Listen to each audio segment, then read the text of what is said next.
Juste en écoutant Françoise, un petit propos introductif par rapport à cette notion du bien vieillir, moi, est un courant en gériatrie qui m'inquiète beaucoup, parce que j'ai l'impression qu'on passe d'un espoir à une espèce de diktat, du bien vieillir, au risque de rendre la vulnérabilité honteuse, voire peut-être même indigne. Donc moi, je vais vous parler de personnes extrêmement vulnérables.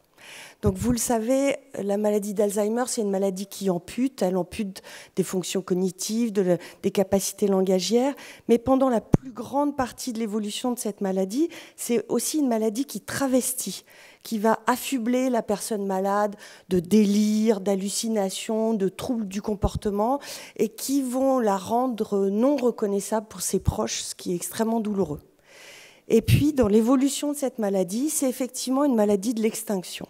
C'est-à-dire que, en même temps que le langage et que toutes les capacités cognitives, les délires vont disparaître, les hallucinations vont disparaître, les troubles du comportement, et petit à petit, le malade va même ne presque plus avoir de mouvement volontaire, il va se faire silence et immobilité. Et nous allons l'accompagner en guettant les petites choses, on va s'échanger. Madame Untel, j'ai l'impression d'avoir capté son regard aujourd'hui. Monsieur Untel semble avoir fait un petit sourire. Voilà. Et dans cet accompagnement très silencieux, très régulièrement, nous sommes saisis par un grand fracas extrêmement violent qui est un refus de soins. Pas de n'importe quel soin. Ces refus de soins ne vont porter, dans ces stades extrêmement sévères de la maladie, que sur l'alimentation et que sur la toilette. Ils vont s'exprimer avec une grande violence physique lors de la toilette. On se fait frapper, cracher dessus, mordre, griffer, et vont se manifester de façon extrêmement précise lors de l'alimentation, bouche fermée, la tête qui se secoue, impossible de faire rentrer la cuillère. Nous ne sommes pas là devant une opposition. L'opposition, on y est habitué à l'opposition aux soins, et ce sont nos petits espaces de négociation. C'est Madame L qui ne veut pas sa toilette ce matin, je repasse dans l'après-midi, elle est d'accord. C'est Monsieur F qui ne veut pas manger ce midi, demain matin il prendra son petit déjeuner. Voilà, ça c'est ce qu'on appelle les oppositions, pas les refus. Évidemment, on va faire d'abord tout un travail de discrimination. Est-ce qu'il n'y a pas un substrat organique à ce que l'on appelle encore à ce moment-là une opposition répétée? Est-ce que dans le refus d'alimentation, il n'y a pas une mycose buccale? Est-ce qu'il n'y a pas simplement un ulcère? Dans la toilette, est-ce qu'il n'y a pas une douleur surajoutée qui est apparue? Est-ce qu'il n'y a pas même un syndrome dépressif? Oui, même à ces stades sévères de la maladie, ça arrive. Quand on a fait tout ce travail, qui peut être long, qui va nous pousser à mettre en place des traitements d'épreuves parfois, et que, eh bien non, on a bien l'impression qu'on est face à un refus. Là, la dernière chose, c'est que, je vous le redis à vous, mais nous, on en est plus conscient dans le soin, c'est que ça n'est pas une manifestation de la maladie, ce refus. La maladie, elle est à son stade d'extinction. Elle ne parle plus. C'est comme si elle avait brûlé elle-même tous les vaisseaux par lesquels elle communiquait. Elle ne parle plus depuis des mois, voire depuis des années. Non, on est bien devant un vrai refus avec un objet fixe et avec une volonté identique à elle-même dans le temps. La personne se refuse à être alimentée, elle se refuse à être lavée. Et qu'est-ce que ça nous dit d'elle ? Eh bien, réfléchissons aux conditions pour qu'un refus puisse survenir. Il faut 3 choses. D'abord, il faut une certaine conscience de soi, puisqu'on refuse quelque chose pour soi-même. Il faut une conscience de la relation qui est en train de se jouer et du projet que l'autre a sur moi. Et enfin, il faut la conscience d'un objet de refus. On va prendre ces trois éléments les uns après les autres. Comment une personne qui a perdu le langage et toutes ses facultés cognitives peut-elle avoir une certaine conscience d'elle-même? Je vous propose de faire un petit voyage dans l'histoire et puis on va aller chercher les bases de la philosophie et ce qu'aurait pu nous en dire Aristote. Bon, il ne nous en a pas parlé, mais on va essayer de le faire parler là-dessus. Pour Aristote, tout ce qui vit, absolument tout ce qui vit, a une âme qui est indissociable de son corps. Les plantes ont une âme végétative qui va leur permettre de naître, de croître, de se produire et de mourir.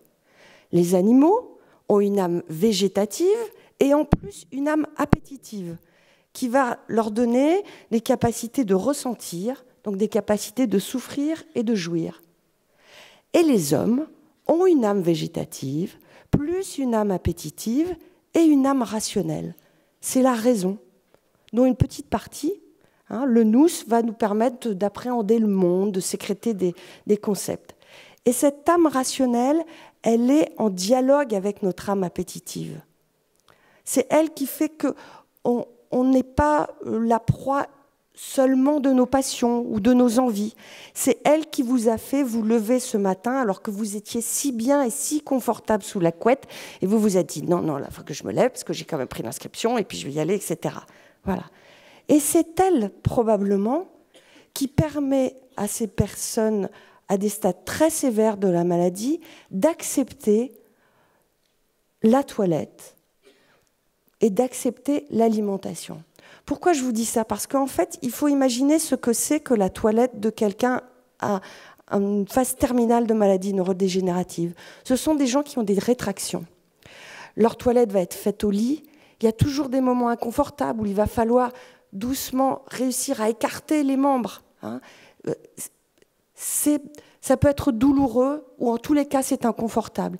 Il y a toujours des moments de frilosité.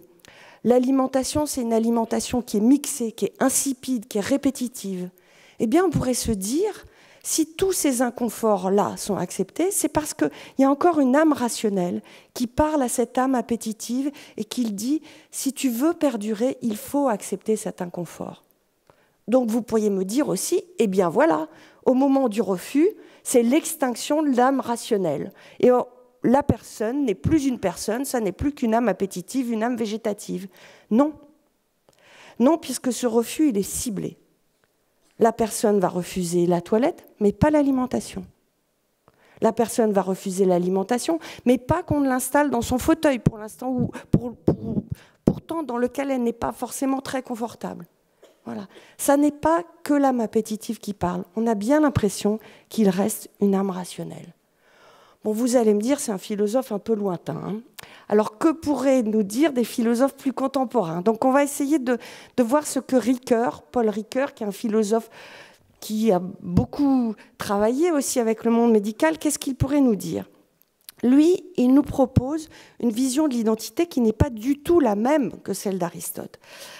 Il décrit l'homme, vous allez voir, c'est un petit peu compliqué, mais on va avancer pas à pas, ou peut-être que vous connaissez ça par cœur. Deux pôles dans l'être humain, le pôle de la mêmeté, qui est le maintien à travers le temps de caractères qui vont rester les mêmes, hein, d'une personnalité. Voilà, ça c'est la mêmeté. Et puis un autre pôle qui s'appelle l'ipséité et qui est un pôle de la fidélité à soi-même, la fidélité à la parole que l'on s'est donnée. Ce que l'on peut dire, c'est que dans la maladie d'Alzheimer, la mêmeté a été complètement consumée. Hein. On ne reconnaît plus du tout la personnalité de ce malade au stade sévère de sa maladie. Mais par contre, le fait qu'elle soit encore capable d'avoir une volonté pour elle-même, qu'elle va exprimer, qu'elle va nous donner à voir, en tous les cas, dans ce refus, ça nous dit qu'il persiste très probablement une ipséité. Une fidélité à la parole que la personne s'est donnée à elle-même, une ipséité lacérée, c'est sûr, mais quand même une capacité de volonté pour soi-même. Et là, on est très loin du discours d'un autre philosophe qui s'appelle Michel Malherbe et qui a écrit un ouvrage que vous connaissez peut-être qui s'appelle « Alzheimer, la vie, la mort, la reconnaissance ». Et dans cet ouvrage, à un moment, il nous dit que le malade, au stade très sévère de la maladie, ne se sent plus dans son corps et que c'est une faillite de l'incarnation et que donc on ne peut plus le considérer comme une personne. Vous voyez que le refus nous dit l'inverse. Non seulement persiste une conscience de soi, mais que la volonté va s'exprimer sur une volonté pour le corps. Voilà. Donc voilà cette première condition de refus, la conscience de soi. La deuxième condition du refus, c'est la conscience d'une relation. De quelle relation la personne malade est-elle consciente? Alors on va chercher Lévinas, avec ces histoires de convocation par le regard, par le visage de l'autre. Alors on se dit oui, c'est peut-être ça, sauf que Lévinas nous dit oui, on est convoqué par le visage de l'autre, mais qui nous entraîne tout de suite vers une responsabilité. La responsabilité, ça nécessite quand même des fonctions cognitives. On se dit non, ça ne doit pas être ça. Alors on va chercher peut-être Martin Buber, qui nous parle d'une part de l'homme qu'il nomme le je-tu, une capacité innée, ontologique en chacun à se mettre en présence de l'autre. Mais lui, il décrit cette capacité comme éternelle, comme inentamée. Or là, on voit bien qu'on est dans des moments de relation qui restent fugaces. On se dit, ça ne marche pas. Je suis en train de vous dire que je n'en sais rien. Je ne sais pas quel est le motif, quelle est l'organisation de cette relation dont la personne est consciente. Les seules choses que l'on peut dire, c'est quel est le moteur de mise en relation. Et ce moteur, c'est le désir. Et le désir, là, qui est même transformé en volonté farouche. Nous, les soignants en long séjour, on est habitués à travailler sur ce désir. On essaye de le provoquer dans les phases sévères de la maladie. On s'appuie sur la mémoire émotionnelle joyeuse pour essayer de créer ce désir de relation. C'est ce qu'on fait, par exemple, dans les ateliers de stimulation animale.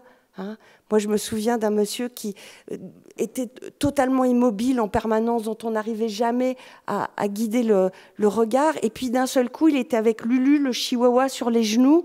Il se mettait à le caresser et enfin à nous regarder.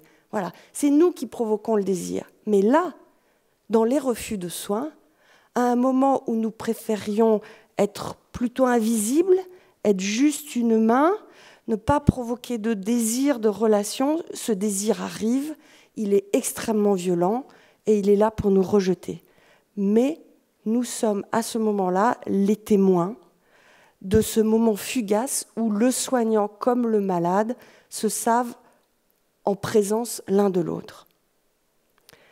Et enfin, la dernière partie, pour qu'il y ait ce refus, il faut bien qu'il y ait un objet du refus. Et ça, c'est quand même un grand étonnement quand on y pense. Cela témoigne d'une capacité de présence au réel, pour cette personne réputée amputée de toutes ses capacités cognitives. Et là encore, qu'est-ce que ça nous dit? Alors, on va retourner chercher Ricoeur et vous allez voir que c'est peut-être un petit peu plus clair que ce que je vous ai dit tout à l'heure. Vous vous rappelez, donc, Ricoeur, il nous parle d'une mêmeté, la capacité, le caractère, la personnalité, et puis l'ipséité qui est la fidélité à soi-même. Et il nous dit que l'identité de la personne, qu'il appelle l'identité narrative, c'est le dialogue entre ces deux pôles.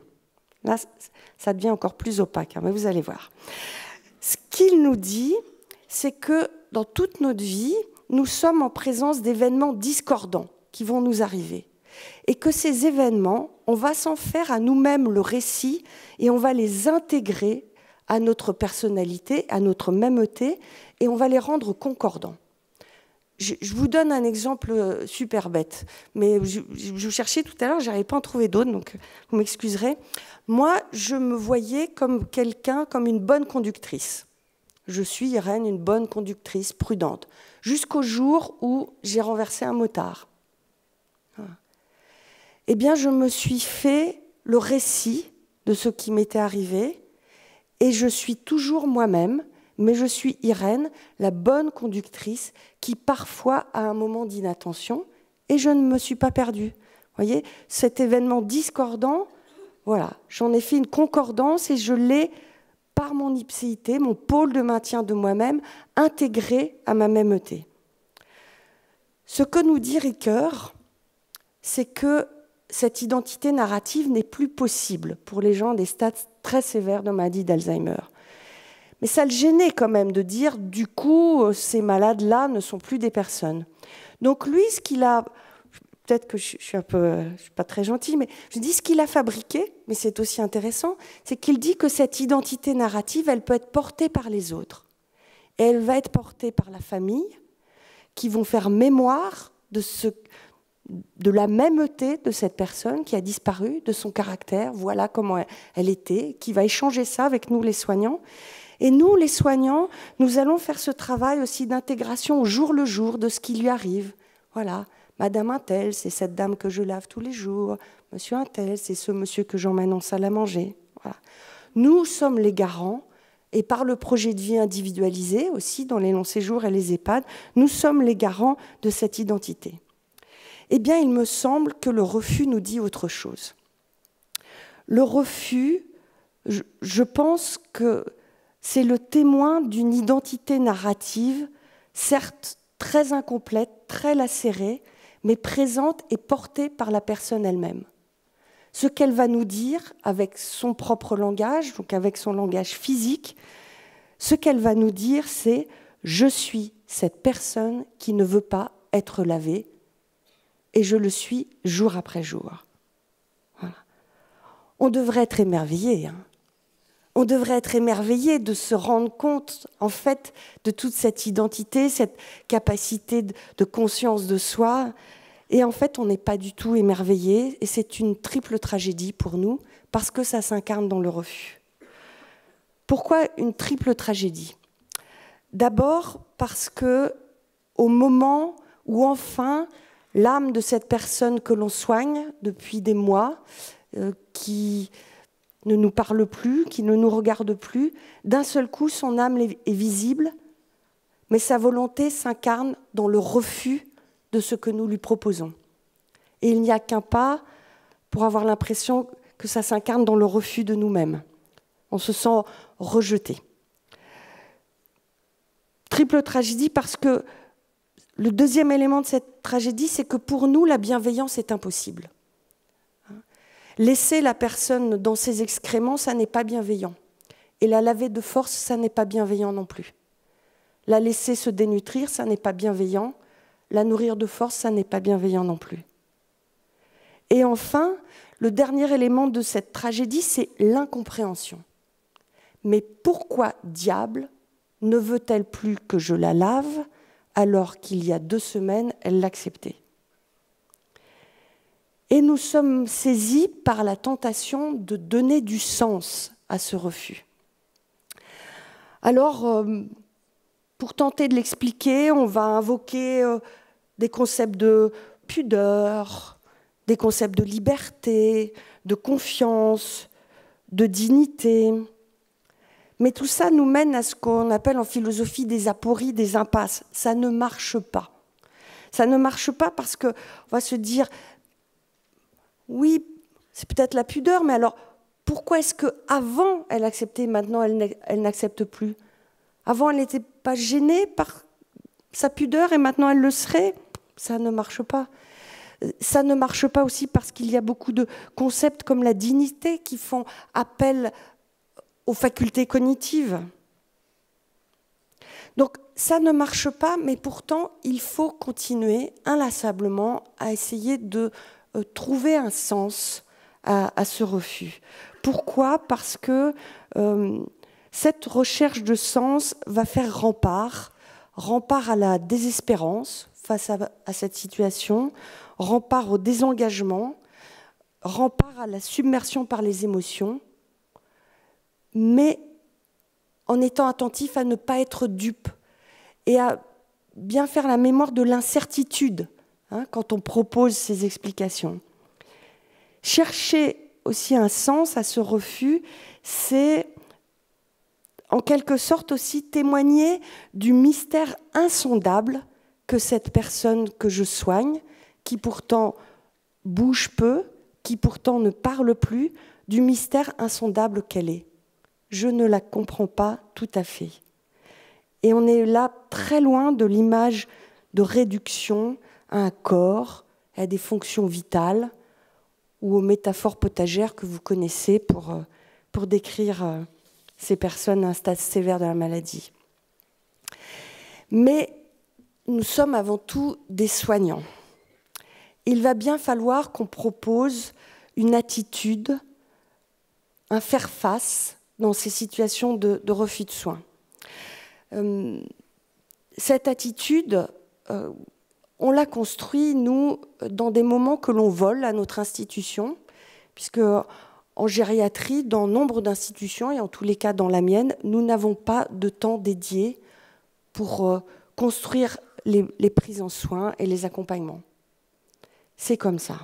Et Dieu qu'on vous envie en soins palliatifs. Peut-être qu'on s'imagine, on a des fantasmes aussi. Mais... Donc ces moments-là, on les vole sur les moments de transmission de mi-journée. Donc ils sont un peu fugaces, mais on fait avec les moyens du bord. Et je vais vous raconter ce que nous, on a construit pour l'instant dans mon unité, mais c'est aussi en devenir, et ça n'est en rien un modèle. Il y a plusieurs étapes. La première, c'est de bien prendre acte de ce refus. Donc je vous le disais, la nécessité de ce temps de discrimination. Est-ce que ça n'est pas une opposition? Est-ce qu'il n'y a pas une origine organique? Et nous, on s'aide pour caractériser ce refus aussi avec des fiches d'analyse de l'agitation d'une méthode de la région Centre qui s'appelle iLearn Cognition et Comportement et qui nous permet de discriminer ces agitations chez des personnes avec des troubles cognitifs avancés. Le deuxième moment, c'est ce moment où on doit laisser s'exprimer les interprétations, que moi je ne faisais pas du tout auparavant. Dès qu'un soignant disait « oui, mais c'est peut-être parce que, elle trouve que maintenant sa vie n'est plus digne », et j'avais tendance à couper court à la discussion en disant « non, mais on n'en sait rien ». Voilà, et en faisant ce travail, j'ai compris l'importance de ce temps, laisser s'exprimer les interprétations, surtout se nourrir de la diversité des interprétations proposées dans l'équipe, et puis rappeler à la fin l'incertitude par rapport à ces problèmes d'interprétation et le mystère que reste cette personne. Ensuite, il y a un temps de partage avec les proches. Quand il s'agit d'un refus d'alimentation, ce partage avec les proches, il est automatique. Excusez-moi, parce que ce refus d'alimentation va donner lieu à un temps de délibération éthique, de proportionnalité des soins. Je vous ferai l'économie d'en parler, vous faites ça tellement mieux que nous, mais n'empêche qu'il va falloir que l'on construise ce temps pour se poser la question, doit-on poser ou non une gastrostomie? Merci. Dans mes 22 ans de carrière en long séjour, la réponse a toujours été non, mais la question doit toujours être posée. Donc ce temps de partage avec les proches, il va bel et bien exister. Autour du refus de toilette, je ne sais pas. Faut-il le partager avec les proches? Faut-il rajouter de la souffrance à la souffrance? Faut-il dire à cette personne, ce proche qui accompagne cette personne malade qu'elle ne reconnaît plus et qui l'accompagne avec endurance et fidélité? Il y a 2 semaines, il y a une de nos résidentes qui était à ce stade très sévère de la maladie, qui est décédée, et puis son mari m'a dit, je vous le partage parce que ça m'a émerveillée, puis c'est très récent, il m'a dit, voilà, depuis des années j'étais un veuf stagiaire, et aujourd'hui je suis un veuf titulaire. Ouais. Et être un veuf stagiaire, c'est douloureux. Donc faut-il rajouter encore de la douleur à la douleur? Et faut-il dire à ce monsieur qu'en plus sa femme se complaît maintenant dans ses excréments et nous crache dessus et nous griffe quand on essaye de la laver? Je ne suis pas sûre. On n'est pas sûr en équipe. On a une ligne rouge que vous connaissez bien mieux que nous. C'est qu'en tous les cas, on répond aux questions en faisant le pari que si une question nous est posée, c'est que la personne est prête à entendre la réponse si elle est faite avec délicatesse. Ensuite, il y a un temps qui peut paraître un peu technique, mais qui est extrêmement essentiel, qui est le temps où on va régler un comportement commun que l'on définit comme le moins mauvais possible. Concernant la toilette, bien sûr, on va se dire on va la faire le moins souvent possible. Mais une fois qu'on a dit ça, c'est très vague. Donc, dans quel cas on va faire la toilette? Dans quel cas il n'est pas possible de surseoir à la toilette? Quand va-t-on la faire? Comment va-t-on la faire? Et l'alimentation, oui d'accord, on respecte, la personne ne veut plus s'alimenter, on ne va pas la saucissonner et pousser la cuillère de force, de toute façon elle n'avalerait pas. Mais il reste des tas de questions. Va-t-on l'accompagner en salle à manger avec les autres? Va-t-on continuer à lui proposer? Si oui, quoi? Et est-ce que c'est seulement au moment du repas? Est-ce que c'est à d'autres moments dans la journée? Bref, en équipe, on construit ce comportement commun. Il faut qu'il soit tracé clairement dans un document accessible à tous et qui sera réévalué à n'importe quel moment sur demande d'un soignant à ces moments de transmission de mi-journée, à ces moments d'équipe. Excusez-moi, 5 minutes. 5 minutes, ça va le faire. Enfin, bien redire que le poids de la décision, donc de ce comportement, est porté par le médecin, qui, lui, n'oublie pas que le poids du soin est porté par les soignants. Et c'est pas rien. En ce qui concerne la toilette,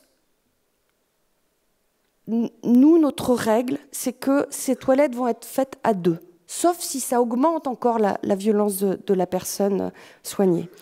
Pourquoi? Parce que quand on est 2, on est déjà une équipe. Et quand on rentre dans la chambre, on rentre en faisant mémoire de l'intention de l'équipe, de ce projet qui est défini en équipe comme le moins mauvais possible. Et on va se porter garant l'un de l'autre de la dignité du comportement de l'un et de l'autre. Et ça nous aide à faire barrage à cette impression épouvantable de maltraitance. Et enfin, la dernière étape, c'est laisser s'exprimer les émotions. La tristesse, la lassitude, le découragement, la colère, simplement pour que ces émotions soient dites, ou alors pour pouvoir demander à passer la main et s'extraire pendant un moment de cette souffrance d'accompagnement. En conclusion, vous voyez que c'est pas trop mal, hein. Voilà, un refus de soins chez une personne âgée à un stade extrêmement sévère de sa maladie neurodégénérative, ça nous donne à voir une persistance de la conscience de soi, une capacité à entrer en relation, même si c'est un peu insondable, une persistance de l'identité narrative portée par la personne elle-même, même si elle est très fragmentaire. On devrait être émerveillé. On est en souffrance parce que ça s'incarne dans un refus. Faire face en équipe à ce refus de soins, c'est une richesse qui nous permet d'inventer ensemble une attitude capable et d'endurance et de délicatesse. Et pour conclure, je voulais vous partager ces petites phrases d'un poète que vous connaissez sûrement, qui est Christian Bobin, et qui, dans son livre « La présence pure », parle de l'accompagnement de son papa, qui est dans une institution et qui a une maladie d'Alzheimer à un stade avancé. Et il dit les choses tellement mieux que moi. Leur vie flotte autour d'eux comme un oiseau au-dessus d'un arbre abattu, cherchant sans le trouver ce qui faisait son nid. Et plus loin, en parlant de son père, il a dans les yeux une lumière qui ne doit rien à la maladie, mais qu'il faudrait être un ange pour déchiffrer. Je vous remercie. Merci beaucoup Irène. Merci.